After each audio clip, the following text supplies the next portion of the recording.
కాళింది పుల్లకమలే మాధవేన క్రీడాంత బ్రహ్మానందనమస్తుభ్యం సద్గురుం లోకాయ.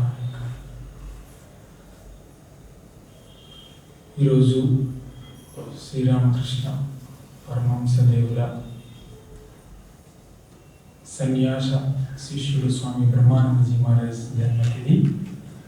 ఆ సందర్భంగా స్వామి బ్రహ్మానందజీ జీవితం గురించి కొంతసేపు ఆలోచన చేద్దాం. అయితే నేను ఈ జీవితాన్ని ఏ డేట్ పుట్టారు ఇవన్నీ చెప్పదలుచుకోలేదు. సో నా పొందాలో నేను కొనసాగిస్తాను. 3 పేజీలు చెప్పవలసింది. సో 3 పేజీలు కంప్లీట్ చేయాలి. హుందాగా సన్యాస లక్షణాలు ప్రతిబింబిస్తూ రాజటీవీతో ముఖద్వారం వద్ద ఒక సన్యాసి చేత పూలమాల పట్టుకుని ఒక వ్యక్తి కోసం నిరీక్షిస్తూ ఉన్నాడు. అక్కడ చాలా మంది జనం glory to Sri Ramakrishna, glory to Swami Vivekananda, Ramakrishna దేవుడికి జై, స్వామి వివేకానందకి జై అని జై జై ధ్వానాలు చేస్తున్నారు. అక్కడ ఉన్న చాలా మంది జనం ఎందుకు చేస్తున్నారో మీకు అర్థమై ఉంటుంది. వివేకానంద స్వామి చికాగో సర్వమత మహాసభలో భారతదేశం యొక్క వైశిష్ట్యాన్ని, సనాతన ధర్మం యొక్క గొప్పతనాన్ని ప్రపంచానికి చాటి చెప్పి భారతదేశానికి తిరిగి వచ్చినప్పుడు కలకత్తాలో అఖండ స్వాగతం లభించింది. ఆ అఖండ స్వాగతం చెప్పే ప్రజలందరూ కూడా జై రామకృష్ణ, జై స్వామి వివేకానంద అంటూ జై జై ధ్వానాలు చేస్తూ ఆ రథంలో వచ్చే వివేకానందుడిని దర్శించాలని తపనతో, ఆతృతతో ఎదురు చూస్తున్నారనమాట. అప్పుడు ఆ పల్లకి, చక్కగా అలంకరించబడిన పల్లకి ఈ ముఖద్వారం దగ్గరికి వచ్చింది. జనాలైతే మాత్రం ఆతృతతో చూస్తున్నారు. వెంటనే అంత వ్యక్తి, అంతమంది జనం స్వాగతం పలుకుతున్నప్పటికీ కూడా ఆ స్వామి వివేకానంద దిగి, రథం నుంచి దిగి ఆ గేటు దగ్గర మాలను చేపట్టి రాజటీవీతో, హుందాతనంతో సన్యాసం యొక్క గొప్పతనాన్ని, సన్యాసత్వాన్ని ప్రతిబింబించే వ్యక్తికి నమస్కారం చేస్తూ గురుపుత్రుడు గురువుతో సమానం అని ఆయనకి సాష్టాంగ నమస్కారం చేస్తారు స్వామి వివేకానంద. వెంటనే ఆ గురుపుత్రుడు ఏం చేస్తాడంటే పెద్ద కొడుకు గురువుతో సమానమని మళ్ళీ ఆయన సాష్టాంగ నమస్కారం చేస్తాడు. ఆ సాష్టాంగ నమస్కారం చేసిన వ్యక్తే స్వామి బ్రహ్మానందజీ మహారాజ్. రామకృష్ణ సంఘంలో ఆయన మహారాజ్ అని పిలుస్తారు. శ్రీ మహారాజ్, రాజా మహారాజ్ అని పిలువబడే స్వామి బ్రహ్మానందజీ. అంటే భారతదేశంలో మనం రామకృష్ణ మిషన్ సంప్రదాయాలు మనం తెలుసుకుంటే వివేకానంద స్వామి గురించి మనకు తెలుసు అనమాట. వివేకానంద స్వామి లాంటి వ్యక్తి వచ్చి బ్రహ్మానంద స్వామీజీకి సాష్టాంగ నమస్కారం చేసి గురుపుత్రుడు గురువుతో సమానమని ఎంత కొనియాడంటే ఇందులో ఎంత ఆధ్యాత్మిక తేజస్సు, ఎంత ఆధ్యాత్మిక శక్తి ఉందో మనం దీన్ని బట్టి అర్థమవుతుంది అనమాట. శ్రీరామకృష్ణుల గురించి మనందరికీ తెలుసు. శ్రీరామకృష్ణులు సాధనలు చేసిన తర్వాత అమ్మ ఆదేశం ప్రకారము జగజ్జన్ ఏం చెప్పిందంటే భావముఖంలో ఉందో చెప్పింది అనమాట. భావముఖం అంటే it is the border line of relative plane and reality అనమాట. అటుపక్క ఉంటాము అంటే ఆ పరతత్వానికి దగ్గరగా ఉంటాము. అట్ ద సేమ్ టైం ఏంటంటే ప్రాపంచిక అంటే ఈ భౌతిక ప్రపంచం మీద దృష్టి ఉంటుంది అనమాట. ఎందుకంటే వాళ్ళ భౌతిక ప్రపంచం దృష్టి భోగాలు అనుభవించడానికి కాదనమాట, మానవాళికి సహాయపడాలనే ఉద్దేశంతో వాళ్ళు ఎప్పుడు కూడా పరతత్వంలో ఉంటారు. కానీ మానవాళికి సహాయపడాలనే ఉద్దేశంతో జస్ట్ బార్డర్ లైన్లో ఉంటారనమాట. అట్లా ఉన్నప్పుడు ఆయన మనసు ఎట్టి పరిస్థితుల్లోనూ కూడా ప్రాపంచికమైన విషయాల వైపుకు వెళ్ళేది కాదు, ప్రాపంచిక విషయాలన్నా పడేవి కాదనమాట. అంత శుద్ధసత్వం అయిపోయింది ఆయన లక్షణం, ఆయన శరీరం. అప్పుడు జగజ్జన్ని ప్రార్థించారు, అమ్మా నేను ఈ ప్రాపంచికుల విషయాలు విని నాకు చెవులు కన్నాలు పడిపోయి, నా నోరంతా కూడా చాలా అయిపోయింది, భయంకరంగా అయిపోయింది. అంచేత నాకు ఎవరైనా my tongue is burn because of this world people, వీళ్ళందరితో మాట్లాడి నాకు ఎవరైనా శుద్ధ సత్వం గల ఒక పవిత్ర హృదయుడు త్యాగ బుద్ధి ఉన్న ఒక భక్తుడు ఎప్పుడూ నాతో పాటు ఉండేటట్టు చెయ్యమ్మా అని జగజ్జన్ని ప్రార్థిస్తారనమాట. ఎందుకంటే వీళ్ళందరితోనే మాట్లాడేటప్పుడు నాకు చెవులు కర్ణకఠోరంగా అయిపోతుంది, నా నాలుక బాన్ అయిపోతుంది అని చేత శుద్ధ సత్వము త్యాగ బుద్ధి ఆధ్యాత్మిక వర్చస్సు ఉన్న ఒక బాలుడు నాతో పాటు ఉండేటట్లు చెయ్యమ్మా అని ప్రార్థిస్తారు శ్రీరామకృష్ణుడు. అప్పుడు కొన్ని రోజుల తర్వాత ఏమవుతుందంటే, కానీ కొడుకు సపోజ్ ఫర్ ఎగ్జాంపుల్ ఒక రోజు జగజ్జన్ని చెప్పి ఏం చేసిందంటే, ఇదిగో నీకు ఆ రామకృష్ణ పరమహంస గారు ల్యాబ్స్ మీద పెట్టి తొడల మీద పెట్టి ఇంకో నీ కొడుకు అని చెప్పింది అనమాట. వెంటనే రామకృష్ణ అవాక్ అయిపోయారు, నా కొడుకు ఏంటి అని. It's not in the sense real term, ఇది నా ఆధ్యాత్మిక పుత్రుడు అని చెప్తుంది అనమాట. అయితే చెప్పినప్పటికీ కూడా ఇంకా రాకపోయేసరికి రామకృష్ణ చాలా ఆవేదన చెందుతారు. అమ్మ జగజ్జన్, నువ్వెవరో నాకు వస్తారన్నావు, ఆధ్యాత్మిక పురుషులు వస్తారన్నావు, ఒక మానసపుత్రుడు ఒక కొడుకు ఆధ్యాత్మిక కొడుకు వస్తాడన్నావు, ఇంకా ఎప్పుడు వస్తాడంటే వస్తారు త్వరలో అని చెప్తారనమాట. అప్పుడు ఒక రోజు రామకృష్ణ దివ్య దర్శనం కాస్తారు. ఆ బనియన్ ట్రీ కింద ఒక దివ్య తేజస్సు గల బాలుడు కనిపిస్తాడనమాట. కనిపిస్తే ఏంటి బాలుడు అని ఆయనకు అర్థం కాకపోతే తర్వాత ఇంకొక రోజు ఏమవుతుందంటే, ఈ 100 రేకులు గల కలువ పువ్వు చక్కగా విచ్చుకుని ఆ రేకుల యొక్క సూర్యకాంతి వాటి మీద పడి ఎంతో ప్రతిబింబిస్తూ తేజస్సుతో కనిపిస్తున్నాయి అనమాట. ఆ తేజస్సు గల ఆ కలువ పువ్వుల మీద 2 బాలురు నాట్యం చేస్తున్నారు, నృత్యం చేస్తున్నారు. అందులో ఒక బాలుడు ఏమో శ్రీకృష్ణుడు అయితే, ఇంకొక బాలుడు ఎవరా అని ఇంకొక బాలుడు కూడా కనిపించాడు అనమాట. కనిపించిన తర్వాత కానీ ఈ అబ్బాయి ఇంతకు ముందు మర్రి చెట్టు కింద దర్శనం చేసిన అబ్బాయిలే కనిపించాడు ఈ దర్శనంలో కూడా. సరిగ్గా అదే టైంకి ఏమైందంటే, కలకత్తా నుంచి దక్షిణేశ్వరంలో ఒక పడవ రావడం, లంగర వేయడం జరిగింది అనమాట. వెంటనే ఆ పడవ నుంచి ఒక అబ్బాయి వచ్చాడు, సేమ్ రామకృష్ణుని వెతుక్కుంటూ వచ్చాడు అనమాట. ఏ దివ్య దర్శనంలో అయితే రామకృష్ణులు అంచారో ఎగ్జాక్ట్గా ఆ అబ్బాయి అంటే యువకుడు అనమాట, యువకుడు రావడం జరిగింది. ఆ యువకుడే ఎవరంటే రాఖాల్, అంటే స్వామి బ్రహ్మానందజీ పూర్వాశ్రమ నామధేయం రాఖాల్ అనమాట. ఆయన రావడం జరిగింది. అప్పుడు ఎలాగంటే ఇది ఒక విచిత్రమైన ఇదనమాట. అంటే భగవంతుడనే రాజు దగ్గరికి ఒక యువరాజు రావడం అనమాట. ఎందుకు? ఆధ్యాత్మిక సామ్రాజ్యాన్ని వెళ్ళడానికి, మానవాళిని ఉద్ధరించడానికి. ఏదైతే ప్రిన్స్ యువరాజు ఎలాగైతే పదవి బాధ్యతలు స్వీకరిస్తాడో, ఎందుకు స్వీకరిస్తాడో? రాజ్యాన్ని వెళ్ళడానికి తండ్రి తర్వాత. అదేవిధంగా ఈ యువరాజు ఆధ్యాత్మిక రాజు దగ్గరికి వచ్చాడు అనమాట. ఆ తరహాలో వచ్చి ఎందుకంటే మానవాళిని ఉద్ధరించడానికి అన్నట్టుగా వచ్చాడు అనమాట. ఇన్ఫ్యాక్ట్ అది ఎలా ఉందంటే, ఏదో ఒక పవిత్రమైన గంగాజలం నుంచి యువరాజు వచ్చి తండ్రికి ఈ యువరాజు తండ్రి అంటే ఆధ్యాత్మిక రాజుకు సహాయపడడానికి వచ్చినట్టుగా అది ఒక సీన్ అట్లా తయారైంది అనమాట అక్కడ. వెంటనే ఎప్పుడైతే ఈ రాఖాల్ అంటే బ్రహ్మానందజీ పూర్వాశ్రమ రాఖాల్ రామకృష్ణుల జీవితంలో ప్రవేశించాడు, అప్పటి నుంచి కూడా రామకృష్ణుల జీవితంలో ఒక మధురమైన అధ్యాయానికి నాంది పలికాడు అనమాట. అప్పుడు చూడండి అక్కడ రాఖాల్ మిగతా డైరెక్ట్ డిసేబుల్స్కి ఈ డిసేబుల్కి చూస్తే మిగతా డిసేబుల్స్ అందరూ కూడా గురువు దగ్గరికి శిష్యుడు వచ్చినట్టుగా అనిపిస్తుంది అనమాట. కానీ ఇక్కడ అలా రాదనమాట. ఏంటంటే తండ్రిని కొడుకు వెతుక్కుంటూ వచ్చినట్టుగా కనిపిస్తుంది అనమాట. ఎందుకంటే మన ఉపనిషత్తులు ఏం చెప్తుందంటే, పరీక్ష లోకాన్ కర్మచితాన్ బ్రాహ్మణ నిర్వేదమయ నాస్తి కృతకృతేన తద్విజ్ఞానార్థం గురుదేవాభిగచ్చేత్ శ్రోత్రియం సమిత్పాణి బ్రహ్మనిష్ట అంటుంది అనమాట. అంటే గురువు దగ్గరికి వెళ్ళాలంటే వినయంతో సమిధులు పట్టుకెళ్ళాలి. సమిధులు అంటే ఏంటి? యజ్ఞానికి ఉపయోగపడే ఈ కట్టెలు అనమాట. ఎందుకు పట్టుకెళ్తారంటే వినయానికి ప్రతీకగా పట్టుకెళ్తారు. కానీ ఇక్కడ రామకృష్ణుని దగ్గరికి ఈ రాఖాల్ మహారాజ్ బ్రహ్మానంద స్వామి ఆ విధంగా రాలేదన్నమాట. ఎందుకంటే తండ్రి దగ్గరికి కొడుకు ఏ విధంగా ఆవేదన చెందుతూ కొడుకుని తండ్రిని చూడాలనే ఆవేదనతో ఎట్లా వస్తాడో, అదే విధంగా ఈ ఆధ్యాత్మిక పుత్రుడు రామకృష్ణ దగ్గరికి ఆ విధంగా రావడం.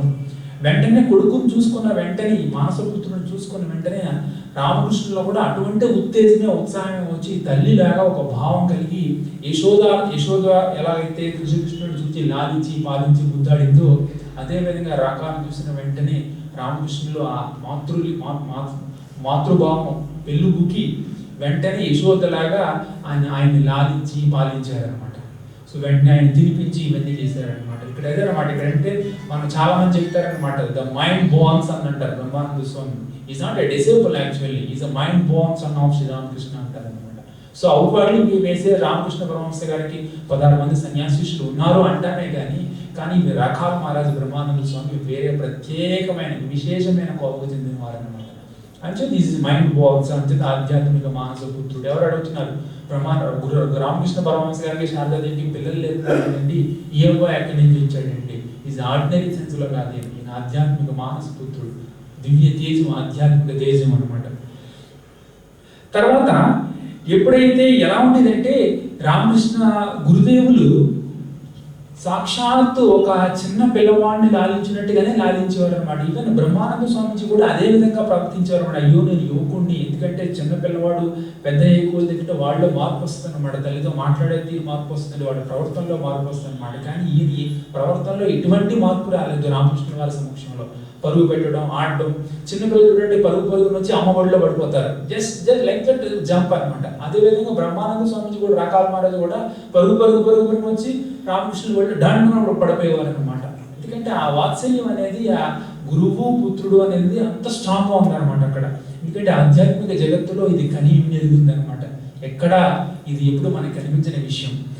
తర్వాత ఇంకా ఆధ్యాత్మిక సాధనల గురించి రాకాల మహారాజు, బ్రహ్మానంద స్వామిజీ ఎటువంటి ఆధ్యాత్మిక సాధనలు చేశారనే విషయం మనం ప్రత్యేకంగా చెప్పాల్సిన అవసరం లేదు. ఎందుకంటే ఆయన యువరాజు, ఆధ్యాత్మిక సామ్రాజ్యానికి యువరాజు, ఆధ్యాత్మిక సామ్రాజ్యానికి రాజు శిక్షణలో పెరుగుతున్నాడు. కాబట్టి ఎటువంటి ఆధ్యాత్మిక సాధనలు చేశారనే విషయం మనం చర్చించుకోవాల్సిన అవసరం లేదు అనమాట. అన్ని ఆధ్యాత్మిక సాధనలు ఆయన చేశారు.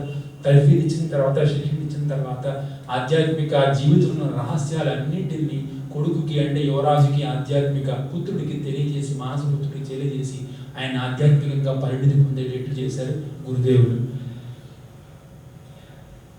ఈ 1886 అంటే రామకృష్ణ పరమహంస గారి మహాసమాజం చెందిన తర్వాత 1886 నుంచి 1897 వరకు కూడా ఆయన తీవ్రమైన ఆధ్యాత్మిక సాధనలు చేశారనమాట.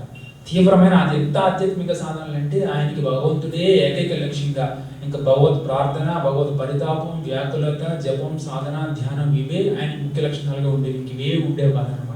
1896 నుంచి 1886 అంటే రామకృష్ణ మహాసమాజం చెందిన తర్వాత 1886 మొదలు 1897 వరకు ఆధ్యాత్మిక సాధనలు చేశారు. ఎవరో అడుగుతారు, ఆయన సోదర సన్యాసుడు ఒక ఆయన అడుగుతారు, ఎందుకంటే మీరు రామకృష్ణుడి సాంగత్యంలో ఉన్నారు, రామకృష్ణుడికి మానస పుత్రుడు మీరు, ఆయన యువరాజు మీరు, ఆయన ఆధ్యాత్మిక రాజు అయితే మీరు యువరాజు, ఎందుకు మీరు ఆధ్యాత్మిక జీవితం పట్ల ఎంత స్ట్రిక్ట్గా ఉంటున్నారు? అవసరం ఏంటి మీకు? You what everything from the Sri Ramakrishna, what more you need to do, you need not to do anything, why you are doing so, you are so strict in spiritual life అని అడిగారు. అడిగితే ఆయన అంటారు, నాకంటూ ఒకటి ఉండాలి కదా, గురుదేవులు నాకు అన్నీ ఇచ్చారు, కానీ నాకంటూ ఉండాలి కదా, నన్ను నిలబెట్టుకోవాలి కదా గురుదేవులు ఇచ్చిన దాన్ని అని క్రమం తప్పకుండా సాధన చేసేవారు అన్నమాట. ఆయన రాజా అని పడడానికి కారణం, సాధారణంగా మనం ఈ ప్రపంచిక భౌతిక విషయంలో ఆయన రాజు ఏంటి అంటే ఒక డబ్బుకు రాజు, లేకపోతే సామ్రాజ్యానికి రాజు, లేకపోతే పేరు ప్రతిష్టలకు రాజు, మంది మార్పలానికి రాజు అవుతారు. కానీ ఈ రాజు అట్లా కాదనమాట, ఆధ్యాత్మిక జగత్తుకు రాజు అనమాట. ఆధ్యాత్మికతను వంట పెట్టుకున్న రాజు. సో అలా విధంగా ఈ బ్రహ్మానంద స్వామిని ఎవరో ప్రశ్నిస్తే చెప్తారనమాట, రామకృష్ణ నాకు అన్నీ ఇచ్చారు, కానీ నాకంటూ ఉండాలి, నిలబెట్టుకోవాలి, కాబట్టి నేను క్రమం తప్పకుండా సాధనలు చేస్తాను అని చెప్తారనమాట. కానీ ఇంకొక విషయం కూడా మనకు తెలుస్తుంది, భాగవతంలో శ్రీకృష్ణుడి యొక్క చెలికాడు, శ్రీకృష్ణుడి స్నేహితుడు ఉద్ధవుడు. శ్రీకృష్ణుడి కృప వల్ల ఉద్ధవుడికి భగవత్ సాక్షాత్కారం కలిగింది. అయినప్పటికీ కూడా శ్రీకృష్ణుడు ఏం చేస్తాడంటే ఉద్ధవుడిని హిమాలయాలకి తపస్సుకు పంపిస్తాడు అనమాట. అదేవిధంగా ఇక్కడ కూడా జరిగింది అనమాట. రామకృష్ణ సమక్షంలో ఆయన అన్ని పొందినప్పటికీ కూడా మళ్ళీ సాధనలో ఆయన మునిగిపోయారంటే కారణం ఏంటంటే ఇది కారణం యాక్చువల్గా. అంటే ఆధ్యాత్మిక పురుషులు వాళ్ళ యొక్క ఆధ్యాత్మిక తేజస్సుని క్షీణించిపోకుండా వాళ్ళు ఇంకా ముందుకు పోయేటట్లు దాన్ని తోడ్పడతారనమాట. సో ఇంకా ఒకసారి వివేకానంద స్వామి వెలుగుమంటలో ఉన్నప్పుడు కొంచెంమంది యూరోపియన్ డివోటీస్ వస్తారు. వాళ్ళకి ఏదో ఆధ్యాత్మిక సందేహాలు ఉంటాయి. వెంటనే వివేకానంద స్వామి ఆ సందేహాలు తీర్చుకుంటే ఏం చేస్తారంటే, ఈ just there is a swami sitting there, you just go to him, he is a dynamo of spirituality అంటారు అనమాట. నా దగ్గరికి రావద్దు, ఆయన నీడలోనే మేమందరం ఉండగలుగుతున్నాము, మీరు వెళ్ళి ఆయన దగ్గరికి వెళ్ళి సందేహాలు నివృత్తి చేసుకోండి అంటారు అనమాట. చూడండి, అంటే వివేకానంద స్వామి చెప్పిన విషయం ఇది. అక్కడ is a dynamo of spirituality, ఒక ఆధ్యాత్మిక కేంద్రం అక్కడ. ఆ కేంద్రం నుంచి మేమన్నా కొద్దిగా శక్తిని గ్రహిస్తున్నాం అని చెప్పి మీరు పోయి ఆయన దగ్గర సందేహాలు నివృత్తి చేసుకోండి అని చెప్తారు. మేమంతా దానిలోనే సేద తీరేది అని చెప్పి మీరు కూడా అక్కడ పోయి సేద తీరండి అని చెప్తారనమాట. సో ఈ విధంగా ఆయన జీవితంలో కొన్ని సంఘటనలు పరికించిన తర్వాత ఆయన జీవితాన్ని సమగ్రంగా విశ్లేషించినప్పుడు 3 విషయాలు ఆయన ఆధ్యాత్మిక యువరాజుగా తీర్చిదిద్దినాయి అనమాట. ఆ 3 విషయాలు ఏంటంటే, ఫస్ట్ పాయింట్ చైల్డ్ లైక్నెస్. పసిపిల్లవాని స్వభావం. ఈ పసిపిల్లవాని స్వభావం మనం అప్పుడప్పుడు చిలిపి చేసినా అది ఎప్పుడు మన దగ్గర ఉండదు అనమాట. ఎప్పుడూ అట్లాంటి స్వభావం రామకృష్ణులో చూస్తాము, బ్రహ్మానంద స్వామిలో చూస్తాము. పసిపిల్ల వంటి స్వభావం, పసిపిల్లవాడికి ఎట్లాంటి స్వభావం ఏమీ తెలియదు అనమాట, కపటం తెలియదు, ఏమీ తెలియదు, ఎంత అలవరిక లేకుండా ఉంటాడో అట్లాంటి స్వభావమే ఆయన్ని ఆధ్యాత్మిక జగత్తులో ఒక యువరాజుగా తయారు చేసిందంటే ఫస్ట్ క్వాలిటీ ఆయనకు ఉన్నది. అందులో కొన్ని సంఘటనలు చెప్తాం. అందులో బైబిల్లో ఉంటుంది, except ye be converted and become as little children, ye shall not be entered into the kingdom of heaven అంటుందన్నమాట బైబిల్. అంటే ఎవరైతే ఒక చిన్న పిల్లవాడి లాంటి స్వభావాన్ని పొందలేదో ఆ పొందలేని వాళ్ళకి దేవుడి సామ్రాజ్యంలో వాళ్ళకి ప్లేస్ లేదు అని చెప్తారనమాట. అంచేత రామకృష్ణులు ఇదే చెప్తారన్నమాట, మాన్ముఖ్ ఏక్కర్ అని చెప్తారు. పిల్లవాడి లోపల ఏదో మనసులో ఏమిటో బయటకు అదే మాట్లాడేస్తూ ఉంటాడు అనమాట. కానీ మనకు వయసు పెరిగిపోతే ఏమవుతుందంటే కపటం అనేది పెరిగిపోతూ ఉంటుంది అనమాట. ఆ కపటం ఉన్న వాడి లక్షణం ఏంటంటే ఫస్ట్ ఆధ్యాత్మిక జగత్తుకి ఫస్ట్ ద్వారం లాంటిది అనమాట, ఒక అడ్డు కూడా. అంచేత రామకృష్ణులు ఫస్ట్ పసిపిల్లవాడి వంటి స్వభావం ఉండాలి, ఆధ్యాత్మిక జీవితంలో ప్రవేశించాలంటే అంటారు. రామకృష్ణులు కూడా అట్లాగే ఉంటుంది అనమాట. Even just by little small things we talk in a different way. Just లోపల ఒకటి ఉంటుంది, దానివల్ల మనకి ఏమి ఒరిగేది లేదు, లాభం వచ్చేది లేదు, నష్టం వచ్చేది లేదు. But even smallest things also we just act అనమాట. So that means what is happening, just knowingly we are attaching a thin cover to our spiritual life. ఒక అడ్డు కూడా మనమే తగిలించేసుకున్నట్టుగా అవుతుంది అనమాట. సో ఇక్కడ ఈ చైల్డ్ లైక్నెస్, చిన్న పసిపిల్లవాడి వంటి స్వభావం ఆయనకు ఉంది, ఫస్ట్ పాయింట్ ఆయనకు ఉన్నది. అంచేత ఈ బైబిల్లో చెప్పింది ఏంటంటే ఎవరైతే పసిపిల్లవాడి వంటి స్వభావం ఉంటుందో వాళ్ళకి మాత్రమే ఆధ్యాత్మిక ఈ దేవుని రాజ్యంలో చోటు. కాబట్టి ఈ చోటు సంపాదించడానికి ఈయనకి ఫస్ట్ క్వాలిటీ ఉన్నట్టుగా తెలుస్తుంది. ఇకపోతే ఇన్ఫ్యాక్ట్ దానితోనే అట్లాంటి స్వభావాన్ని ఆయన చెంత ఉంచుకుని శ్రీరామకృష్ణులు వశపరుచుకున్నారు. ఆయన అంటే వశపరుచుకున్నారు, word is not exact word, but రామకృష్ణులు అంత మెప్పు పొందించగలిగి ఈయన నా ఆధ్యాత్మిక మానస పుత్రుడు అనిపించుకునే స్టేజ్కి వెళ్ళారంటే ఆయనకి స్వభావం ఉండబట్టే, లేకపోతే అందరికీ ఇది రాదనమాట. ఇకపోతే శ్రీరామకృష్ణ ఒక్కొక్కసారి ఏడ్చేవారు అనమాట. ఎంత అట్లా ఏడ్చేవారంటే, రకాలు నువ్వు నీకేమీ తెలియదురా ఇట్లా అనేవారు అనమాట. అయ్యో నేను లేకపోతే నేను ఎవరు చూసుకుంటారు. చూడండి చిత్రం చూడండి, రామకృష్ణులు రాకాలను చూస్తూ ఏడుస్తూ, రాకాలు నేను క్యాడ్ లేకపోతే నేను ఎవరు చూసుకుంటారు అంటే ఎంత పసిపిల్ల, ఇంకేమీ తెలియదు అనమాట. జస్ట్ భగవంతుడు తప్ప ఇంకేమీ తెలీదు. రామకృష్ణులు బాధ్యత చూసుకోండి, ఎట్లా బాధ్యత తీసుకున్నారు ఇక్కడ అర్థమవుతుంది అనమాట. నేను లేకపోతే నీకేమీ తెలియదు, నువ్వు ఎట్లా ఉండాలో తెలియదు, నీకేమీ తెలియదు, నిన్ను ఎవరు చూసుకుంటారు. ఈ వ్యక్తి ఏమో రోజుకు 3 సార్లు పుడతారు, 7 సార్లు చనిపోయే వ్యక్తి రామకృష్ణులు. ఈయన అంటున్నారు అంటే చనిపోవడం అంటే ఏంటి అర్థం, 7 సార్లు సమాధికి వెళ్తారు రోజులో, మళ్ళీ సమాధి నుంచి బయటకు వచ్చే వ్యక్తి అనమాట. చిరంతనాన్ని చెప్పి పుస్తకంలో రాస్తాడు ఇక్కడ. 3 సార్లు పుడతారు, 7 మార్లు గిడతారు అంటే ప్రతిరోజు ఏదో ఒక టైంలో సమాధి పొందుతూనే ఉంటారు, మన సమాధి నుంచి బయటకు వస్తారు. ఈ వ్యక్తి రాకాల మహారాజు గురించి చెప్తున్నారు, అయ్యో నీకు తెలియదురా నాయన, నువ్వు జీవితంలో ఎట్లా ఉంటావు, నేను లేకపోతే నువ్వు అసలు బతకలేవు. మన పెద్ద వాళ్ళు అంటారు చూసారా, వీడికి ఏమీ తెలియదండి, వీడు అమాయకుడండి, మేము లేకపోతే ఎట్లా బతుకుతాము అంటారు. కానీ ఇక్కడ డిఫరెంట్ కాంటెక్స్ట్ ఉంది, ఎంటైర్లీ డిఫరెంట్. సో ఆవిడ రామకృష్ణులు అంతలా అనేవారు అనమాట. ఇంకా ఇంకొక చిన్న ఎగ్జాంపుల్, శారదామాత ఆయనకి 50 సంవత్సరాలు వచ్చిన తర్వాత కూడా శారదామాత అలా కూర్చున్నారు అనుకోండి. చిన్నపిల్లలు చూడండి, చిన్నపిల్లలు అమ్మ అక్కడ కూర్చుంటే చప్పట్లు కొట్టుకుని పలుగు చప్పట్లు కొట్టుకుంటూ వచ్చి అమ్మ చుట్టూ తిరుగుతారు. దానికి ఏం కారణం ఏమి ఉండదు, జస్ట్ లైక్ దట్ అనమాట. ఈయన కూడా 50 సంవత్సరాల వయసులో కూడా చప్పట్లు కొట్టుకుంటూ అమ్మ చుట్టూ తిరుగుతూ ఉండేవారు. కానీ అమ్మ కూడా అట్లా అనుకునేవారంట, చిన్నపిల్లవాడిని ఆ రాకాల మానస పుత్రుడు అనేవారు అనమాట. ఇట్స్ నాట్ దట్ సంథింగ్, ఇది స్పాంటేనియస్ అనమాట. అంతే చేయాలంటే ఇది కాదు, just like the spontaneous, child likeness అట్లా తిరుగుతూ ఉండేవారు అనమాట. కానీ రామకృష్ణుడు కూడా అంటూ ఉండేవారు, ఏమనేవారంటే రాకాల్ పసిపిల్లవాడి స్వభావమే, కానీ రాచరిక అంటే రాజ్యాన్ని ఏలే తెలివితేటలు ఆయనకు ఉన్నాయి, ఆయన ఒక రాజ్యాన్నే ఏలతాడు అన్నారు అనేవారు. ఇది గుర్తుపెట్టుకున్న తర్వాత నేను వేరే చోట లింక్ చేస్తాను. రాకాల్ పసిపిల్లవాడే, పసిపిల్లవాడు అంటే స్వభావమే ఉంది, కానీ ఈయనకి రాజ్యాన్ని ఏలే లక్షణాలు ఈయనలో ఉన్న ఈయన ఒక రాజ్యాన్ని ఏళ్తాడు అని రామకృష్ణులు తరచూ చెప్పేవారు. ఎందుకు చెప్పేవారు అంటే తర్వాత మనం చెప్పుకుంటాం దీని గురించి. ఇంకా రెండవ విషయం వచ్చేటప్పటికి సన్షిప్ ఆఫ్ ద డివైన్. ఒక భగవంతుడికి కొడుకుగా ఉండే వ్యక్తిగా ఒక అవకాశం వచ్చింది, అట్లాంటి అర్హత సంపాదించారంటే ఆయనకున్న 2 లక్షలు అనమాట. Sonship of the divine. మనం ఆధ్యాత్మిక జగత్తులో ఇద్దరిని చూస్తాం. ఒకటి రాకాల్ మహారాజ్ని, రెండో వ్యక్తి ఎవరంటే జీసస్ క్రైస్ట్.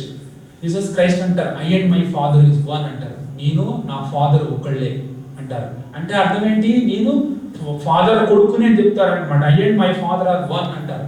అంటే నేను ఆ వ్యక్తి, ఆ సుప్రీం రియాలిటీ, ఆ సుప్రీం బ్రహ్మని ఎవరైతే ఉన్నారో వాళ్ళు నేను ఒకటేంటి అర్థం అంటే వాళ్ళ కుమారుడినే నేను అని చెప్పినట్టుగా అనమాట. ఇంకా వేరే ఏ సందర్భంలో ఈ కొడుకు నా కొడుకు ఒక ఆధ్యాత్మిక జగత్తులో ఒక ఆధ్యాత్మిక ప్రిన్స్, ఒక కింగ్ కొడుకుగా యువరాజు, ఆధ్యాత్మిక యువరాజు వచ్చిన దాఖలాలు ఆధ్యాత్మిక చరిత్రలో ఎక్కడ కనిపించి ఇక్కడే కనిపిస్తాయి. ఓన్లీ బ్రహ్మానంద స్వామి జీవితంలో, రెండు జీసస్ క్రైస్ట్ జీవితంలో. ఇక ఆ గౌరవాన్ని ఆయన ఎలా నిలబెట్టుకున్నారు? ఎస్, నేను ఆధ్యాత్మిక జగత్తుని పరిపాలించే ఆధ్యాత్మిక రాజు, గురుదేవుల యొక్క కొడుకు, యువరాజు అనిపించుకున్నారు. మానసపుత్రుడు కదా అనిపించుకున్నారు. కానీ ఆయన ఎట్లా నిలబెట్టుకున్నారో కూడా చాలా గొప్ప విషయం అనమాట. Exactly like that prince he has behaved in his life. The spirituality, ఆధ్యాత్మికత, ప్రతి క్షణంలోనూ ఆధ్యాత్మికత ప్రతిబింబించేట్లు అని ప్రవర్తించడం, ఇవన్నీ చూస్తే ఆ గౌరవాన్ని, ఇప్పుడు యువరాజు ఒక దేశానికి రాజు ఉన్నాడు అనుకోండి, ఆ రాజు ఆయన తప్పు చేస్తే ఆ రాజరిక వ్యవస్థకి, ఆ రాజుకున్న హోదాకి భంగం కలిగించినట్టు అనమాట. అదేవిధంగా ఈ ఆధ్యాత్మిక జగత్తుకు యువరాజుగా, మానసపుత్రుడిగా ఎంపిక చేయబడ్డాడు అంటే దాన్ని కాపాడుకోవాలి కదా.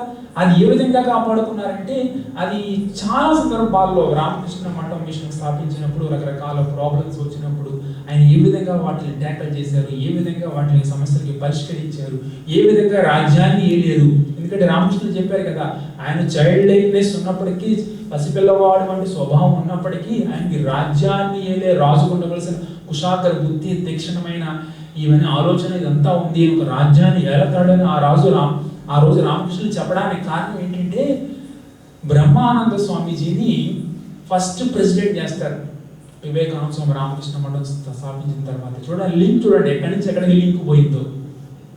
లింక్ అన్నది రామకృష్ణ ఊరికైనా చెప్పారు అన్నమాట, ఏ విషయం ఊరికైనా చెప్పరు లింక్. ఎందుకంటే ఒక రాజ్యాన్ని ఏలుతుందంటే రామకృష్ణ సంప్రదాయం, రామకృష్ణ సంఘం అనే రాజ్యాన్ని ఏలవలసి వస్తుంది ఒకనాడు.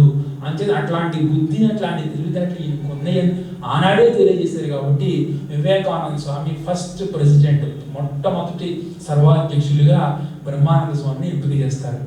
కారణం ఏంటంటే ఈయన మామూలు మంది మార్గం శక్తి కాదు అనుకున్న ఆధ్యాత్మిక తేజస్సుతో ఏలగలిగే కెపాసిటీ ఉన్న వ్యక్తి కాబట్టి, డైనమో ఆఫ్ స్పిరిచువాలిటీ కాబట్టి వివేకానంద స్వామి ఈయన్ని రాజుగా చేస్తారు, రామకృష్ణ సంఘానికి అధ్యక్షుడిగా చేస్తారు.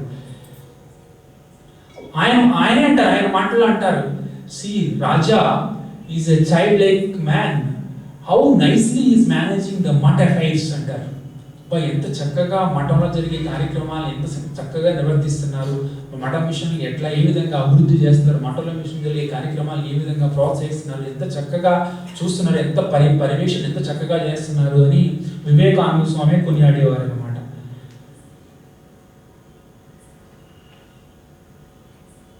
ఇక 2 జనవరి 1899లో వేలూరు మఠంలో మొట్టమొదటిగా సంప్రోక్షణ కార్యక్రమం జరుగుతుంది. నీలాంబర్ బాబు గార్డెన్ హౌస్ నుంచి రామకృష్ణ యొక్క అస్థికల్ని వివేకానంద స్వామి స్వయంగా తీసుకుంటూ వచ్చి వేలూరు మఠాన్ని ప్రతిష్టాపన చేస్తారు. వేలూరు మఠంలో అస్థికల్ని. అప్పుడు ఆ ప్రతిష్టాపన అనంతరము ఒక చిన్న సంఘటన జరుగుతుంది. రాజా మహారాజుని బ్రహ్మానంద స్వామిని కుర్చీలో కూర్చోబెట్టి ఆయనకి షోడచోపచార పూజ చేస్తారు. 16 ఐటమ్స్తో బ్రహ్మానంద స్వామిని పూజిస్తారు. పూజించిన తర్వాత ఈవెన్ ప్రసాదం కూడా తినిపించిన తర్వాత ఏమంటారంటే, ఆయన నిన్ను రాజా రామకృష్ణులు ఏంటి నువ్వన్నీ ఎట్లా చేస్తున్నావంటే, నరేన్ నువ్వు అంటే నేను చేయట్లేదు, రామకృష్ణుడికి నేను చేస్తున్నాను అంటారనమాట. అంటే నీ విలువేంటో రామకృష్ణుడికి తెలుసు, కానీ నీ విలువ కట్టే అర్హత మాకు లేదు అంటారు వివేకానంద స్వామి. నీ విలువ ఏంటో రామకృష్ణుడు గుర్తించి నిన్ను మానసపుత్రుడిగా స్వీకరించారు, కానీ నీ విలువ కట్టడానికి మాకు అర్హత లేదు అంటారు వివేకానంద స్వామి. ఇది రెండవ కెపాసిటీ. మొత్తం 3 పాయింట్లు సమగ్రంగా క్రోడీకరించవచ్చు ఆయన జీవితంలో. ఫస్ట్ ఏంటంటే చైల్డ్ లైక్నెస్, అంటే పసిపిల్లవాడుకున్న స్వభావం. ఆ పసిపిల్లవాడుకున్న స్వభావం అంటే ఏ అలమరికలు లేకుండా ఓన్లీ భగవంతుడితోనే ఆయన ర్యాపోర్ట్ అనమాట. మిగతా విషయాల మీద ఆయనకి ఏమి సంబంధం లేని విధంగా ఆయన సింప్లిసిటీ. రెండోది సన్షిప్ ఆఫ్ ద డివైన్ అనమాట. అంటే ఒక భగవంతుడికి కొడుకుగా తన బాధ్యతలు స్వీకరించడం. ఇక మూడో పాయింట్ వచ్చేటప్పటికి ఏమవుతుందంటే, మూడో పాయింట్కి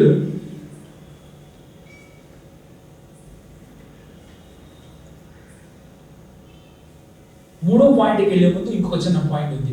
స్వామి ప్రభావానందజీ అని ఒక ఆయన ఉన్నారు. ఆయన వెస్ట్రన్ కంట్రీస్, యూరోపియన్ కంట్రీస్లో వేదాంతం మీద బాగా ప్రచారం చేశారు. ఆయన బ్రహ్మానంద స్వామిజీ శిష్యులు.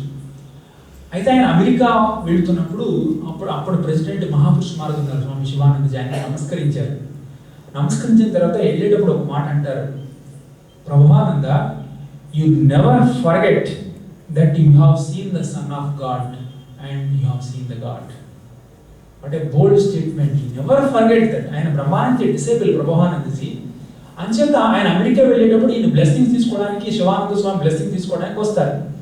వచ్చినప్పుడు వెళ్లే ముందు అంటారనమాట, ఏమంటారు, you have seen the son of God and you have seen the God. నువ్వు భగవంతుడి యొక్క మానస పుత్రుడిని చూసావు అంటే ఎవరు చూసావు? నువ్వు భగవంతుడిని చూసావు. యూ నెవర్ ఫర్గెట్ దట్ అంటారు. దాన్ని ఎప్పుడు నువ్వు మర్చిపోవు అంటారు మహాపురుష మహారాజ్ అంటారు. సో దట్ మీన్స్ శ్రీరామకృష్ణులు బ్రహ్మానంద స్వామిని చూస్తే రామకృష్ణుని చూసినట్టుగా అని అర్థం అన్నమాట. ఇంకొక సందర్భంలో ఒక సంఘటన జరిగింది. శారదాదేవి తమ సన్యాసి, అంటే రామకృష్ణ సంఘ సన్యాసీషులకి, ఈ డైరెక్ట్ డిసిప్లిన్స్ అందరికీ కూడా ఒకసారి ఈ సాఫ్రాన్ కలర్ డ్రెస్ ఇస్తారు. ఇచ్చినప్పుడు అందరికీ కాటన్ ధోతి ఇస్తారు. కానీ బ్రహ్మానంద స్వామీజీకి సిల్క్ ఇస్తారు. సిల్క్ సాఫ్రాన్ కలర్ డ్రెస్ ఇస్తారు. ఎవరో తమాషాగా అడుగుతారు, ఏంటమ్మా అంత స్పెషాలిటీ రాజా అంటేని. అంటే ఈజ్ మై స్పిరిచువల్ సన్, నా ఆధ్యాత్మిక మానస పుత్రుడు అంటారు. అంటే ఆమెకి అందరూ సమానమే, కానీ ఆధ్యాత్మిక మానస పుత్రుడు అనేటప్పటికి ఏముందంటే ఒక మెట్టు ఎక్కువ అనమాట. ఆ రెస్పెక్ట్, ఎందుకంటే తల్లిగా రెస్పెక్ట్ కాపాడుకోవడం అనమాట. ఇక్కడ మామూలు ఇది కాదు. ఇప్పుడు మన ఇంట్లో కూడా మన కుటుంబం 4-5 పిల్లలు ఉన్నారనుకోండి, చిన్నపిల్లవాడికి లేకపోతే కొంచెం బాగా తెలివితేటలు ఉన్నవాడికో లేకపోతే కొంచెం సరదాగా మాట్లాడేవాడికో ఒక పిసర్ ఎక్కువ పెడుతుంది అమ్మ. ఇట్ డజంట్ మీన్ దట్ అమ్మకి ప్రేమ ఉన్నట్టు కాదు, కానీ ఏంటంటే ఆ డిఫరెన్స్ అనేది ఒక స్పిరిచువల్ సన్ మన మానస పుత్రుడిని చూపించడం కోసం రాజా మహారాజ్కి బ్రహ్మానంద స్వామీజీకి సిల్క్ సాఫ్రాన్ డ్రెస్ అమ్మిస్తారు అనమాట. Just showing that is my spiritual son. So these are the things. ఇంకా మూడవ క్వాలిటీ, ఆయన వ్యక్తిత్వంలో ఒక మధురమైన లక్షణం ఒకటి కనిపిస్తుంది. ఆ మధురమైన లక్షణం ఆయన మాట తీరు కానీ, ఎందుకంటే ఆయన చూసి ఆయనతో పరిచయ భాగ్యం పొందిన డిసేబుల్స్ వాళ్ళ అనుభవాలు అనమాట ఇవన్నీ. ఆయన మాట్లాడే తీరు, ఆయన ఆధ్యాత్మిక తేజస్సు, ఆయన ప్రెజెన్స్లో వాళ్ళు పొందిన అనుభూతులు, just like the mere presence is enough అనమాట. ఆయన ఏమీ పెద్ద ఇది చేయాలి లేకపోతే అది చేయాలి, ల్యాప్టాప్ పెట్టుకుని కూర్చొని చేసేసింది ఏం లేదనమాట. ఫర్ ఎగ్జాంపుల్ వారణాసిలో ఏదో సమస్య వచ్చింది, రామకృష్ణ మఠంలో ఒక ప్రాబ్లం వచ్చిన తర్వాత ఆయన వెళ్ళి, ఏంటి మీ ప్రాబ్లమ్స్ ఏంటి, ఎవరెవరికి ఏ ప్రాబ్లమ్స్ ఉన్నాయి ఏంటి చెప్పండి అని ఒక లిస్ట్ రాసుకుని, లేకపోతే వాళ్ళని పిలిచి వాళ్ళ గురించి తెలుసుకుని, వీళ్ళ గురించి తెలుసుకుని, లేకపోతే వాళ్ళ గురించి వాళ్ళు వీళ్ళతో ఉన్నారు, వాళ్ళతో ఉన్నారు తెలుసుకుని, ఇదంతా లేదనమాట. సో మార్నింగ్ 5 o'clock మీరు అందరూ మంగళారతి అటెండ్ అవ్వాలి, అంతే, దట్స్ ఆల్. సో బ్రహ్మానంద స్వామి పోయి ముందు కూర్చుంటారు, ఆయన వెనకాల ఆయన లేచే వరకు వీళ్ళందరూ ధ్యానం చేస్తారు. వారం రోజులు ధ్యానం చేసేటప్పటికి ఈయన సమక్షంలో జపధ్యానాలు చేసేటప్పటికి ఏంటంటే వాళ్ళు ఒక మార్పు వచ్చేయడం, వాళ్ళ మధ్య గొడవలు పోవడం, అంతే. జస్ట్ మీరు ప్రెజెన్స్. ఆ విధంగా ఆయన యొక్క ఆ వ్యక్తిత్వానికి ఉన్న మధురమైన లక్షణం ఇది. ఇంకా ఒక డిసిప్లిన్ అంటారు, ఏం చెప్తారంటే ఆయన చేతులు కాళ్ళు కూడా ఒక స్పెషల్ అట్రాక్షన్ ఉండేది అంటారనమాట. జస్ట్ ఏమైనా కాళ్ళకి నమస్కరిస్తే అనిపించిందంట, ఆ కాళ్ళకి నమస్కారమే నాకు నన్ను రక్షించేవాడు, నన్ను తీరానికి దాటించే కెపాసిటీ ఉందనే భావం వచ్చేసింది అనమాట. మన కాళ్ళకి నమస్కారం చేస్తే just like that we do the ప్రణామం. But the legs and hands also has got the tremendous interaction. The moment you just bow down to his feet, immediately some kind of inspiration they used to get from the within. So by that they get that yes, we have surrendered to our Guru, so that he will take care of us. That kind of belief, ఒక నమ్మకం, విశ్వాసం వచ్చేసింది అనమాట. ఒక December రాస్తారు, ఇదే ఆయన చేతులకి కాళ్ళు కూడా ఒక విధమైన దివ్యమైన ఆకర్షణతో ఉండేవి. వాడు చూస్తేనే ఆనందం కలిగేది. కాళ్ళకి నమస్కరించాలంటే మళ్ళా నమస్కరించాలనిపించేది. అని ఆ స్వీట్నెస్ ఆఫ్ ద పర్సనాలిటీ, ఈ 3 లక్షణాలు ఆయన్ని ఒక ఆధ్యాత్మిక యువరాజుగా, మానసపుత్రుడిగా తీర్చిదిద్దిని అనమాట.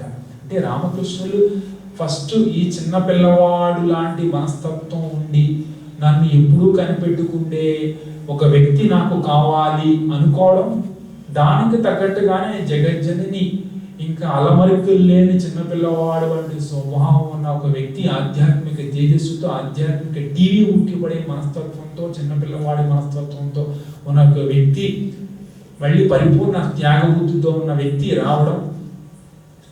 తర్వాత రెండవ పాయింట్, ఈ సన్షిప్ ఆఫ్ ద డివైన్.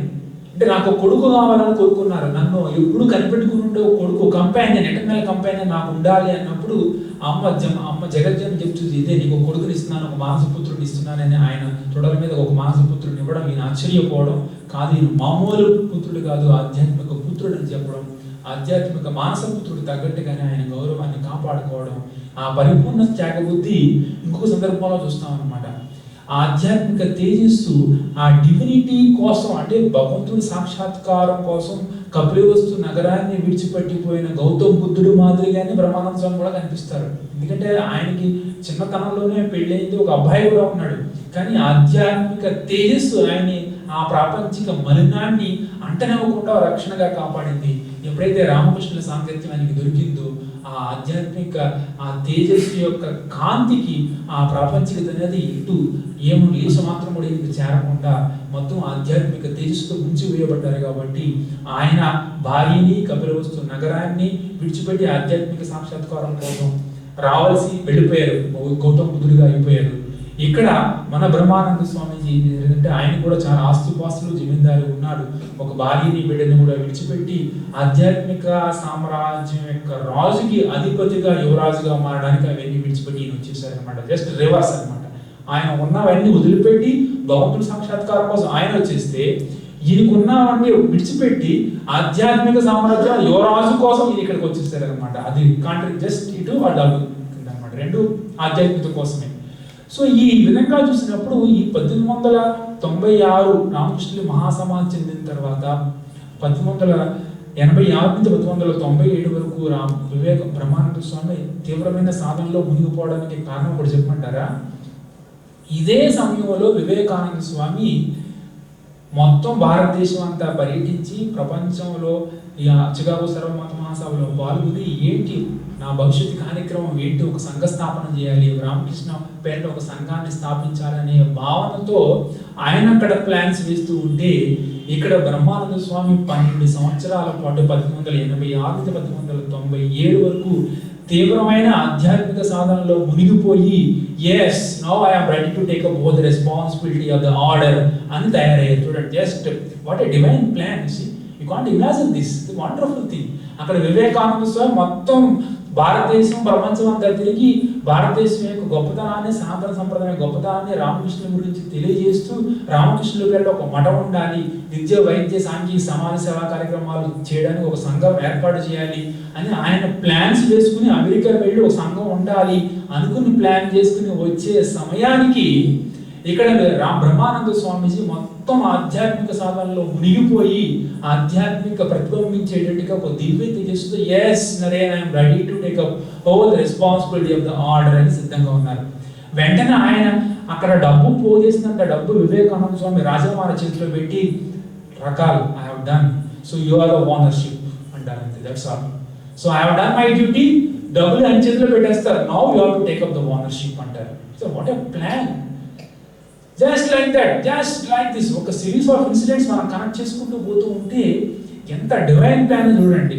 ఆయనేమో ప్రసంగాలు ఇచ్చుకుంటూ జనాలను ఉరుతూగిస్తూ, ఇది వేదాంతం అంటే ఇది, భారతదేశం అంటే ఇది, మీరు భారతదేశం పట్ల ప్రేమను పెంచుకోవాలి, దేశభక్తి అన్ని చెప్పుకుంటూ పోతూ అక్కడ అన్ని చూసిన తర్వాత ఆయనకి ఒక సంఘాన్ని స్థాపించాలి రామకృష్ణుల పేరట అనే భావన మనసులో మెదిలింది. వచ్చి సంఘాన్ని స్థాపించాలనుకున్నారు. ఈ సంఘాన్ని స్థాపించడానికి కావలసిన ఆధ్యాత్మిక, ఇది spiritual organisation, not social organisation, spiritual organisation వేయాలంటే ఎలా ఉంది? ఆధ్యాత్మికతే ఉండాలి.